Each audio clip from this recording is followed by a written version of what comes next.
Olá, sejam todos bem-vindos. Eu sou Ranieri Zoccoli e a gente chega com mais uma edição do Alesp em Pauta. Eu te lembro que nós estamos em multiplataformas, logo você também pode nos acompanhar nas redes sociais da Alesp. O Dia Estadual de Combate ao Contrabando é no dia 3 de agosto. Nós vamos conhecer um pouco desse trabalho, as ações feitas principalmente pela Polícia Civil aqui do estado de São Paulo. Eu recebo aqui no nosso estúdio o delegado de polícia Wagner Carrasco, do Departamento Estadual de Investigações Criminais. Doutor, quero te agradecer pela presença, por você estar aqui para dividir com a gente, principalmente como é que é feito esse trabalho aqui em todo o estado. Eu já sei que é um trabalho que é muito árduo, porque esses bandidos estão cada vez mais ousados, se a gente pode falar assim. Obrigado. Olá, eu que agradeço a oportunidade de estar presente aqui e falar um pouco desse tema que é tão importante. Nós temos o dia aí que trata da questão do dia do contrabando, o dia 3 de agosto, e acaba sendo um dia muito importante assim, para dar a visibilidade a esse tema, que é um tema muito crucial na nossa sociedade. Tem alguma ação específica nesse dia do contrabando aí? Então, na verdade nós temos ações, todos os dias a gente executa ações constantes. A Polícia Civil, principalmente através da nossa delegacia, que é uma delegacia especializada de investigações sobre crimes contra a propriedade material, ela executa trabalhos relacionados ao comércio ilegal de forma geral todos os dias, no dia específico e próximo dessas datas, costumeiramente, tanto nós quanto outros órgãos públicos, como Receita Federal, Polícia Rodoviária Federal, Polícia Federal, acabam executando alguns trabalhos emblemáticos aí para chamar a atenção da população acerca da importância dessa questão. Acho que um dos maiores desafios de vocês aí é conscientizar a população com relação ao contrabando aqui no estado de São Paulo. Não só no estado de São Paulo, no Brasil inteiro, porque esse é um problema praticamente mundial. Sim, veja que o contrabando é um dos fatores, um dos relacionados à questão do comércio ilegal em si. O comércio ilegal, se nós formos falar aí, temos vários tipos de comércio ilegal. O contrabando é um deles. E sempre quando nós tratamos de como, por exemplo, foi enfatizada essa questão do dia do contrabando, acaba chamando atenção para outros tipos também de comércio ilegal. Por exemplo, o próprio descaminho, que há uma diferença aí entre contrabando e descaminho, tecnicamente dizendo. E a própria questão do comércio ilegal em si, no que tange também a questão da pirataria. Então, ou seja, é um tema bem amplo e óbvio que uma da importância, assim, e talvez até a principal importância que se tem relacionada ao tema é essa conscientização da população, do cidadão. Veja que quando não há um interesse, ou então se não tivesse um mercado para esse tipo de produto, nós não falaríamos desses tipos de crime aí, desse tipo de mercado ilegal, quer da pirataria, quer do contrabando, quer do descaminho. Ou seja, não haveria esse tipo de crime. Mas só há esse crime porque há uma procura por esses produtos pirateados, produtos contrabandeados, produtos descaminhados. Então, a partir daí que é sempre importante estar conscientizando e pouco a pouco aí levar, de modo geral, a população na sua maior esfera possível, a fim de que essas pessoas conscientizem e deixem de adquirir esse tipo de produtos e não fomentem essas práticas. Olha, para você que está acompanhando a gente, nós estamos falando da lei de número 16.662 de 2018, como o doutor bem disse, institui o Dia Estadual de Combate ao Contrabando no dia 3 de agosto, Se a gente pode trazer para a realidade aqui do estado de São Paulo, o que é mais comum aqui? Aqui no estado de São Paulo, nós vemos assim que, e principalmente no trabalho diário, nos trabalhos de inteligência que nós realizamos, nós vemos que nós temos um comércio popular muito forte. Esse comércio popular, só que ele não se restringe simplesmente à comercialização dos produtos, quer pirateados, quer contrabandeados, quer descaminhados, aqui na capital. São Paulo acaba levando esses produtos e as pessoas de outros estados ou do próprio interior, eles vêm adquirir os produtos aqui na capital. É um centro de abastecimento, praticamente. Exatamente. Nós temos, assim, caravanas, às vezes, e excursões que são feitas de outros estados da federação que vêm para cá, para a região do Brás, a região do Bom Retiro, que é a região central, e acabam levando esses produtos, que são produtos ilícitos, e comercializados de forma ilícita, até as suas cidades e as os seus estados para comercialização e acaba movimentando isso de certa forma o Brasil todo. E nós acabamos vendo muito isso, né? E quando se fala, principalmente nesses tipos de ilícito de comércio ilegal, quer descaminho, quer contrabando ou até a pirataria, nós vemos que isso pode ter dos mais diversos possíveis, né? Dos mais tipos de produto mais diversos possíveis. Como, por exemplo, nós temos perfumes que podem ser descaminhados, contrabandeados, nós temos perfumes que podem ser falsificados, cosméticos, remédios até, nós tivemos situações de remédios falsificados, por exemplo, sendo comercializados. Por incrível que pareça, né, tem gente que consome isso mesmo sabendo que é falsificado. Tem, de modo geral, o remédio, muitas vezes a pessoa não tem esse conhecimento, né, do remédio em si. Mas em se tratando de cosmético, sim, cosmético e perfume, sim. A pessoa tem a ciência e por não conseguir adquirir, ou então por não querer gastar o valor que vale o produto original, ele acaba adquirindo um que ele entende similar, né, mas que é um produto falsificado. Só que ele acaba também não levando em conta... barato que sai caro. Isso aí, ele acaba não levando em consideração algumas outras situações, né? Que, por exemplo, quando nós falamos de um perfume falsificado, nós não estamos falando de um crime muitas vezes só de falsificação ou só contra a propriedade industrial. Nós estamos falando de um crime que pode ser um crime considerado um crime contra a saúde pública muitas vezes, dependendo do produto químico que é utilizado. Então, ou seja, ele pode usar isso daí, pode dar uma alergia, um problema de saúde dele ou a quem ele presenteia, por exemplo, da própria família. Então pode trazer um mal. Nós já tivemos a oportunidade de deflagrar operações em que algumas fábricas de perfumes e cosméticos falsificados foram objeto da ação, foram nosso alvo.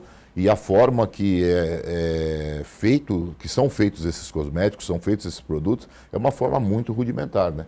E não guarda qualquer condição de higiene ou condição sanitária mínima possível. Então, ou seja, quem lá na ponta adquire esse produto, ele não tem sequer a ciência disso.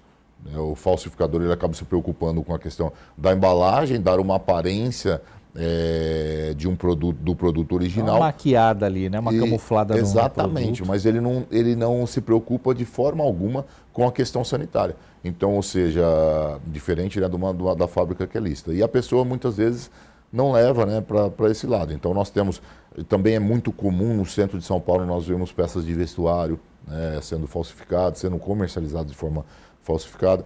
E tênis também, que é também uma questão, que também tem uma questão correlata aí de saúde pública por conta da pisada, né? Por conta de como a pessoa pisa, e já foi detectado, vários especialistas falam sobre isso, do malefício que isso causa para quem faz a utilização desses tênis. Mas nós temos muito isso. E aqui em São Paulo também, muitas vezes nós temos a ideia assim, né, de que produto falsificado, em regra, ele vem de fora, vem de outros países, sobretudo de países do Ocidente. E nós isso é um mito ou é uma verdade? Nós nos enganamos com relação a isso, né? As pessoas se enganam com relação a isso. Porque nós temos sim uma grande gama que vem de lá, e a depender do tipo de produto ele pode ser um descaminho, a depender do tipo de produto ele pode ser um contrabando, se é um produto proibido aqui que é comercializado, mas nós temos também produtos que são feitos aqui. O Brasil ele já passou a ser um polo de fabricação de produtos falsificados, e inclusive isso regionaliza-se. Nós temos regiões que são especialistas na falsificação de determinados tipos de produto. Por exemplo, não foi só uma vez, mas diversas vezes nós conseguimos nos deparar com fábricas de perfumes falsificados que situam-se na região metropolitana de São Paulo.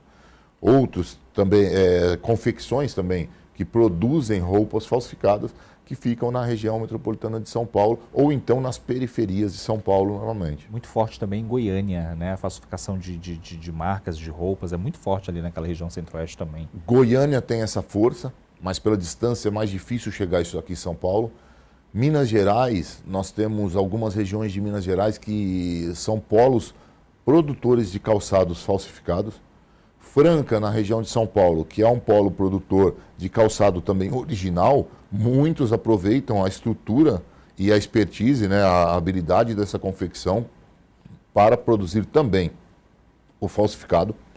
Então, Franca também acontece isso.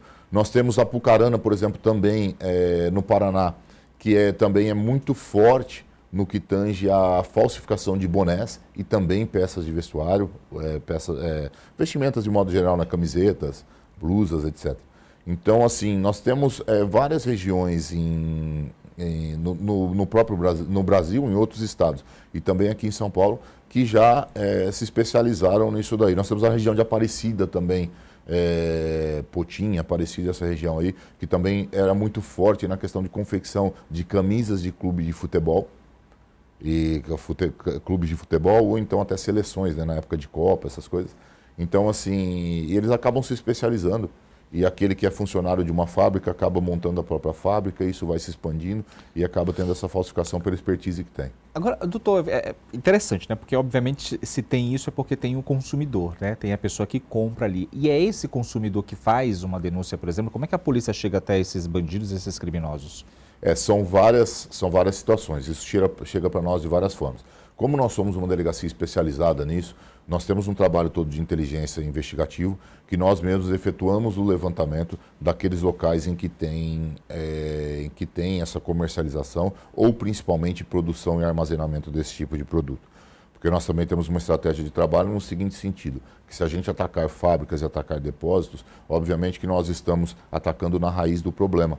Ao passo que nós conseguimos uma maior efetividade no número de apreensão, uma maior efetividade com a nossa investigação, do que propriamente se nós atacarmos apenas o comércio. Então esse é um dos fatores. Outro fator, as associações e as marcas, as associações que representam as marcas famosas e as próprias marcas, elas acabam nos procurando para que a gente atue no sentido de coibir esse tipo de prática, porque eles são extremamente prejudicados com essas falsificações, né? Então, esse seria uma outra forma que nós tomamos conhecimento disso. Agora, nós também temos várias denúncias que chegam para nós pelos canais apropriados da própria Secretaria de Segurança, da Polícia Civil e do Disque Denúncia. Nós temos também outra forma que nos chega também ao conhecimento, trata-se dos próprios saques, né, das marcas. Muitas vezes a pessoa adquire o produto de uma determinada marca e aí ela não gosta daquele produto, porque ela adquiriu um produto falsificado e ela faz uma reclamação ao próprio achando que comprou ali original, serviço de atendimento ao cliente, reclamando da qualidade daquele produto. E quando ela faz isso, então, a própria marca acaba trazendo para nós a informação e a gente trabalha. E hoje nós temos muito forte também, haja vista a comercialização pela internet, os marketplaces entrando nessa questão também e tendo um interesse em coibir esse tipo de prática, até porque as marcas também acabam falando com eles, né, e acabam incomodando um pouco nesse sentido. De um tempo para cá, né, a gente fazendo uma reportagem policial por aí, enfim, a gente percebe também muito grande ali, muito forte a falsificação de bebidas ultimamente, né, principalmente ali de uísque, cerveja. Está sendo cada vez mais comum? Isso já existia há muito tempo? Sim, isso já existe há muito tempo, mas não que seja... Essa questão de dizer que é comum ou não, isso é muito relativo, né? Às vezes acaba tomando mais notoriedade pelo trabalho efetivo que está sendo realizado. Então, à medida que a gente aprende mais, à medida que isso é mais levado à imprensa, até a título de conscientização, e é demonstrado o trabalho, dá-se a impressão que está tendo mais. Mas, na verdade, isso sempre teve, né? Sempre teve esse tipo de falsificação e o trabalho está sendo muito efetivo nesse sentido. Nós tivemos êxito em descobrir alguns dos locais em que ocorre essa falsificação e veja, eles têm toda uma expertise, uma qualidade para a realização desse tipo de falsificação. É necessário toda uma logística para que eles consigam, e uma linha de produção para que eles consigam efetuar essa falsificação deles, e isso vai variar, né, de bebida para bebida. Então, o destilado é falsificado de uma forma, a cerveja é falsificada de outra forma, e a gente tenta coibir de todas as maneiras isso. Chama atenção que muitas vezes as pessoas se enganam também, achando que não há uma falsificação daquelas bebidas que são baratas. E muitas vezes até essas bebidas baratas, elas acabam sendo falsificadas. Tem um lucro pequeno, não tão grande quanto das bebidas mais caras, mas o falsificador acaba tendo um lucro. O que ele busca é isso, né? Ele busca esse tipo de falsificação. Então, nós já vislumbramos aí diversas situações. Como, por exemplo, nós tivemos uma situação de que em uma balada, uma casa de shows, era comercializado espumantes falsificados, né? E no próprio evento, que era feito ali num show ou num dia em que o DJ teria ido lá tocar, eles acabavam vendendo o combo daquela bebida falsificada. Então juntavam lá 10, 5 cinco garrafas de espumante, com o valor do original, e diante da situação ali do entretenimento, tal, a pessoa acabava pagando o preço de uma espumante de valor mais expressivo e estava bebendo uma espumante de valor menos expressivo e de menor de qualidade. Lucrar mais, né? Claro. Agora, muita gente, né, engana-se, inclusive, quem acredita que tudo isso acontece, por exemplo, de falsificação de bebida, ali nas comunidades, nos bairros mais carentes. Imagina, isso aí está nas grandes festas, nas áreas nobres aqui de São Paulo, essa falsificação de bebida. Sim, sim. A bem da verdade, festas, né? Festas de modo geral e casas de show são uma porta de entrada muito grande desse tipo de produto. Quando a gente fala de mitos e verdades, e eu adoro, sempre falo aqui para todo mundo que eu adoro trazer sobre isso, né? Mitos e verdades, o que a gente vai lendo, pegando ali da internet. Todo produto que vem da China ali é um produto falsificado? Não necessariamente, não necessariamente. Hoje a China é uma potência em termos de produção, né? E se nós formos ver, assim, não posso estimar em percentual, mas um grande percentual de produtos, de modo geral, que estão em eletrônicos ou então em outros tipos de produtos são fabricados, eles advêm da China. E isso não significa que eles são contrabandeados, que eles são descaminhados ou então que são produtos ilegais, né? Muito menos falsificados. Mesmo porque eles são feitos em uma fábrica lá, que é uma fábrica lícita, né? Uma fábrica que obedece às normas vigentes lá no país deles. Então nós não podemos falar isso com exatidão, de forma absoluta, né? E uma outra situação também, muitas vezes, e nós já vimos isso, né? Você pega uma confecção aqui e apreende produtos numa confecção que está aqui na região metropolitana de São Paulo, na própria capital. E a etiquetinha está lá estampada, made in China. Não significa que foi feito na China, né? Então ela está sendo produzida aqui, mas eles estão colocando apenas a etiqueta made in China, até porque a maioria dos produtos, ou muitos produtos, vêm da China, né? Pela potência que eles viraram mundial em termos de produção. Eu percebo também que grandes lojas famosas de departamento, né, ali de confecções, inclusive a nível internacional, a linha de produção desses produtos são feitos, por exemplo, no Vietnã. Você pega ali a etiqueta de uma grande loja ali, de uma marca famosa, quando você vai ver a etiqueta lá, está Vietnã. Aí passa logo um filme na sua cabeça que você acha que tudo que vem da Ásia é falsificado, contrabandeado, e não é bem assim como você bem disse. Então, é bem isso que você falou. Hoje nós pegam esses países aí que vêm asiáticos, né? Então... Acho que é mais uma questão de mão de obra, né? Talvez ali tem uma mão de obra mais barata, tem toda aquelas brigas ali das grandes marcas, né? Como que é feito esse produto. Sim, tanto é que é possível a gente ver, né? Até pelas notícias aí, a migração de determinadas marcas da linha de produção de um local para o outro, Vietnã, Taiwan, China, né? Isso é muito comum. Então, você já afirmar que tudo que vem de lá é falso ou tudo que vem de lá é legal, não é verdade, né? Quando a gente destaca o trabalho de vocês, e é um trabalho maravilhoso, né? A imprensa toda consegue ter esse registro desses trabalhos. Teve alguma apreensão ali recentemente, ou algo ali que chamou bastante atenção, que foi algo talvez inédito, né? Pela quantidade de produto ali apreendido que a gente pode destacar aqui? Olha, nós temos, na verdade, várias apreensões assim, que fogem do corriqueiro, né? Fogem do corriqueiro e muitas vezes nos chamam a atenção. E a gente fala, poxa vida, até esse tipo de produto... Ele é falsificado. Nós tivemos algo logo no início que nós chegamos na delegacia, ali perto de 2019, 2020, em que nós apreendemos, por exemplo, carros de marca, né? Então tinham carros de marca expressiva, que eram carros que eram réplicas, né? Falsificado, que o cara fazia ali, podemos dizer assim, ele imitava os carros originais. Eu vou até falar a marca para ficar mais latente, por exemplo. Tinha um indivíduo que ele falsificava, ele desenvolvia em fibra um carro semelhante a um Ferrari ou Lamborghini, por exemplo, né? E o fato que chamou atenção até, né? Nós tínhamos aquele carro que era da GM, da Ford, né? Que chamava Fusion, então ele utilizava o motor do Fusion numa Lamborghini, aí o nome do protótipo dele era Lamborfusion, né? Então isso foi um negócio que chamou muita atenção e até extraído desse trabalho nós conseguimos dar uma continuidade e foi apreendido um outro veículo também em outro estado. Foi um negócio que chamou atenção à época e depois disso nós não vimos outros casos nesse sentido, mas chamou bem atenção. Um outro caso que chamou muita atenção até na época da pandemia foi o que nós aprendemos um produto falsificado, de um trabalho que a Anvisa trouxe para nós, pediu o nosso apoio nesse sentido.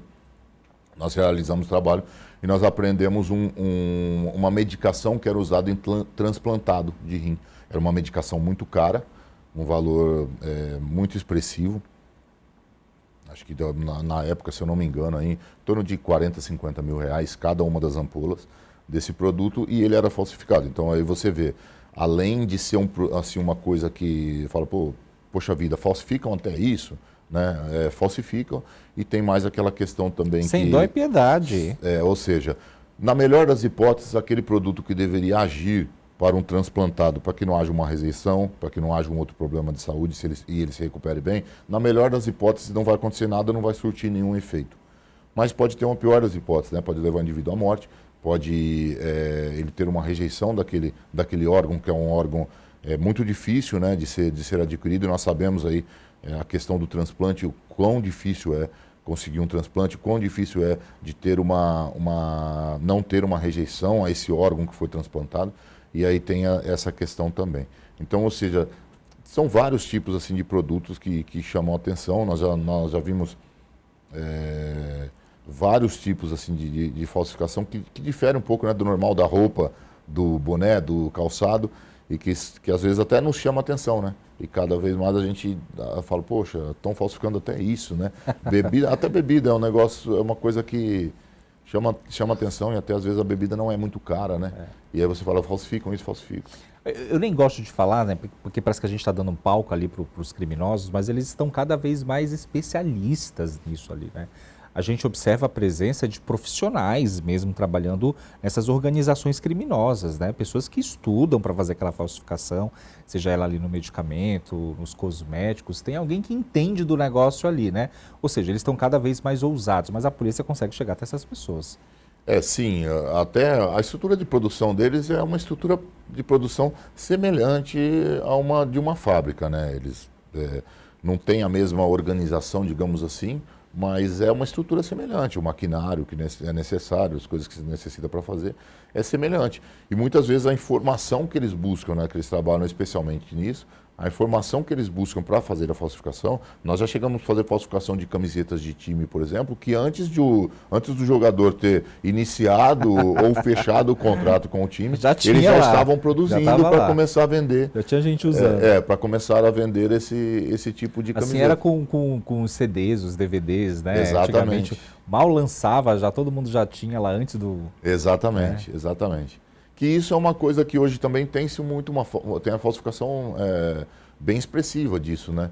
É que houve uma migração por conta da internet, o CD, o DVD. Nós, em 2019, 2020, nós ainda pegamos algumas coisas relacionadas a isso. CD, DVD, mas acho que eram ali os derradeiros meio que estavam acabando, porque hoje tem a internet, né?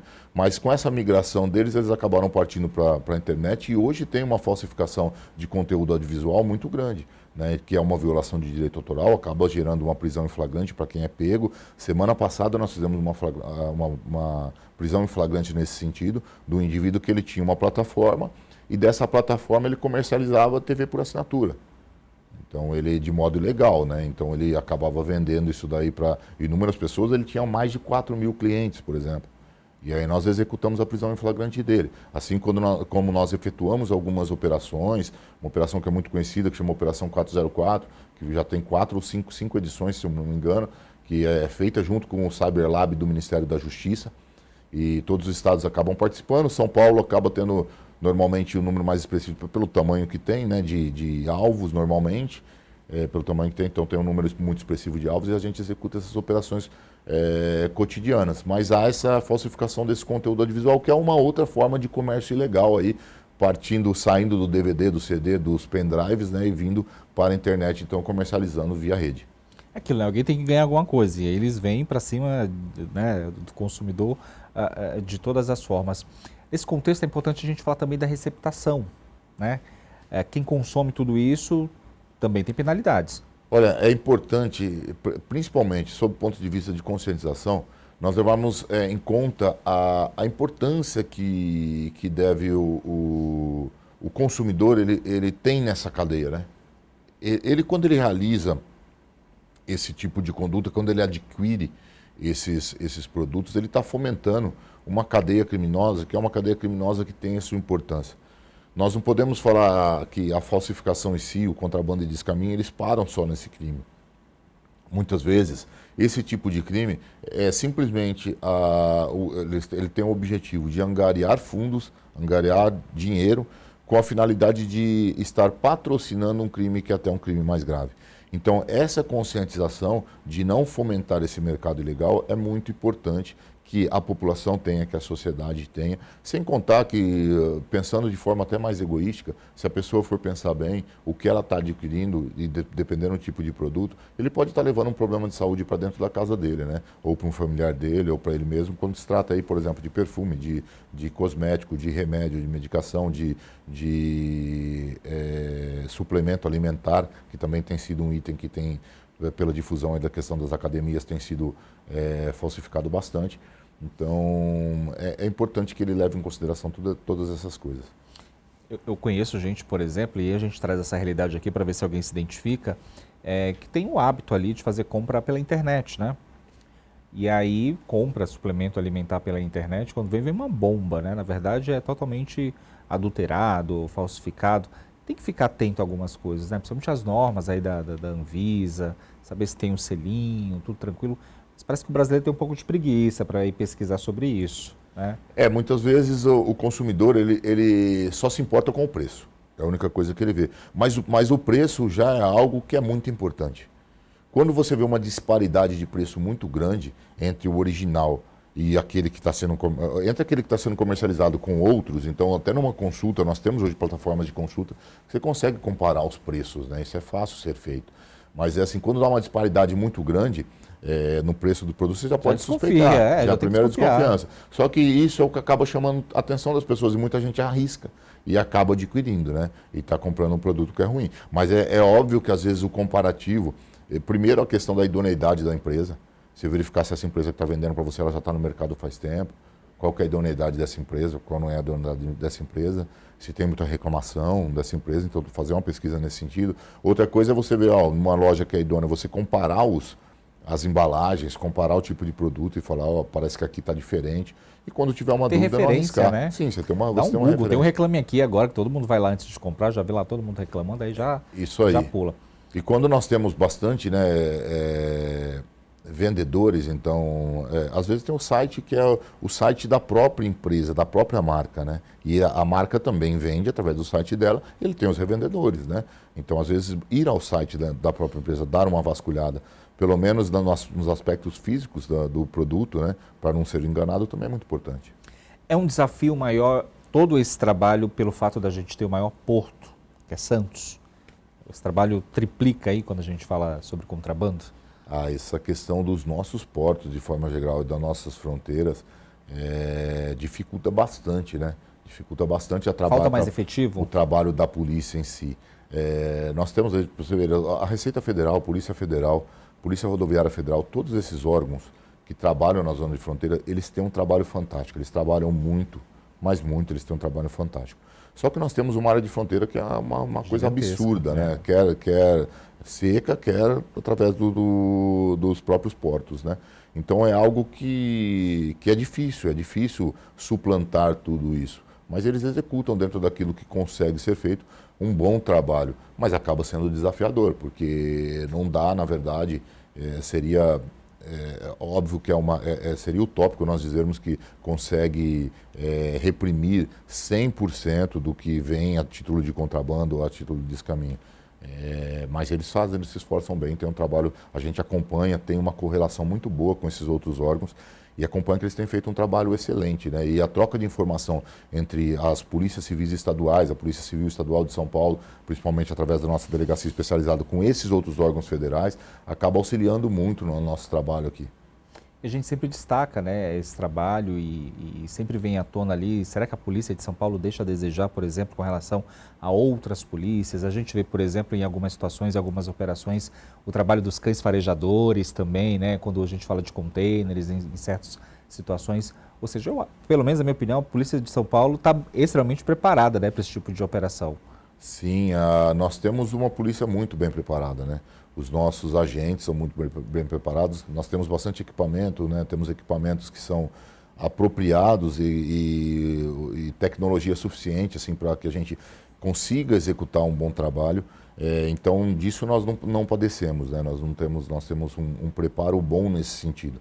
É que a gama de crimes que são realizados são muito grande. E é o que eu falo, muitas vezes há uma certa impressão errônea no sentido de imaginar assim, como está aparecendo bastante, imaginar que aquilo aumentou, né?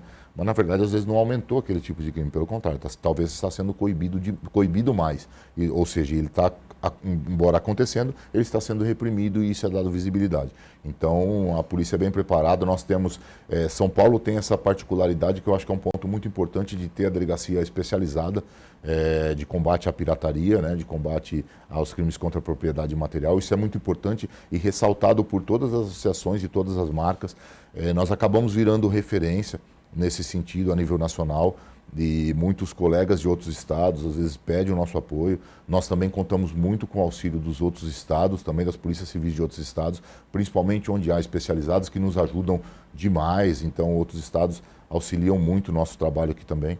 Então, e nós viramos referência até para dar parâmetro quanto à questão do trabalho ou até algumas dúvidas que surjam no que tange a determinada ação, como executar alguma ação ou outra. E sempre que se tem uma especializada, isso é muito bom, né? Porque você acaba conhecendo várias particularidades relacionadas àquele tipo de crime, acaba dominando aquela matéria, de certa forma, e atuando de forma mais contundente.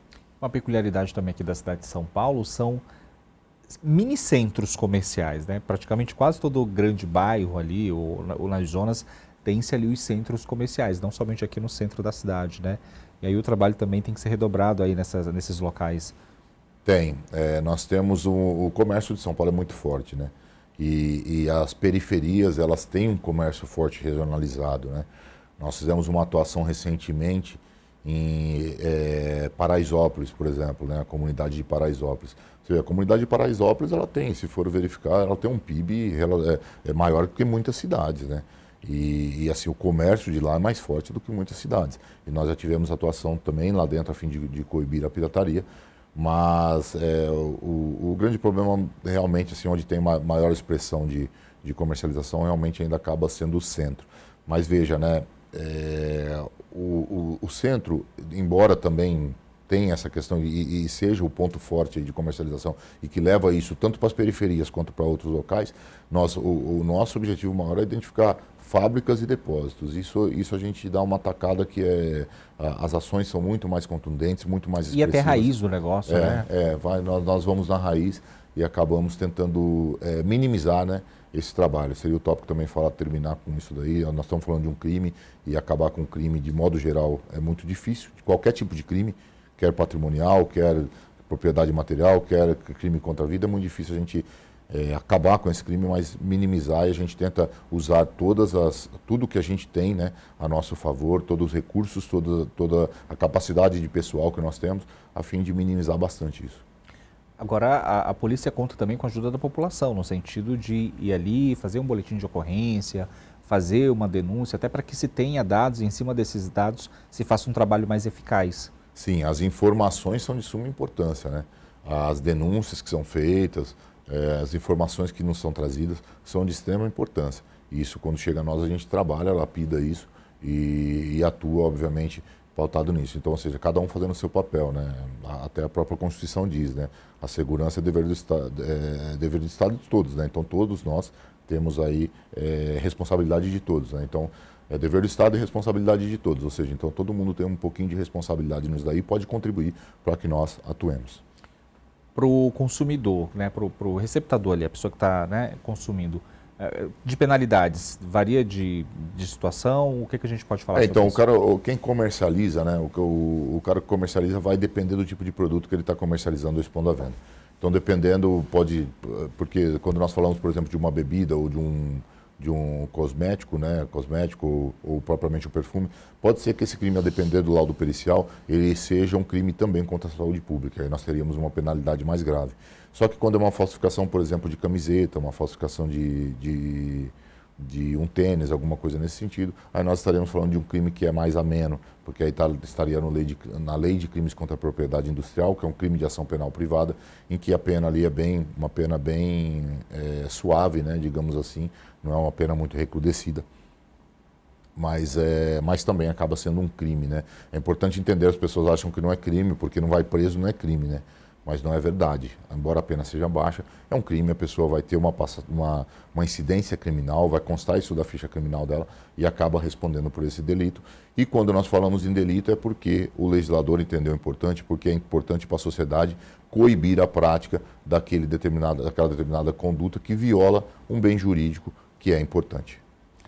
Doutor, quero te parabenizar pelo trabalho, né, à frente aí da delegacia, muito sucesso, sempre que tiver alguma novidade, espero que seja coisa boa, né, só volte aqui para falar com a gente.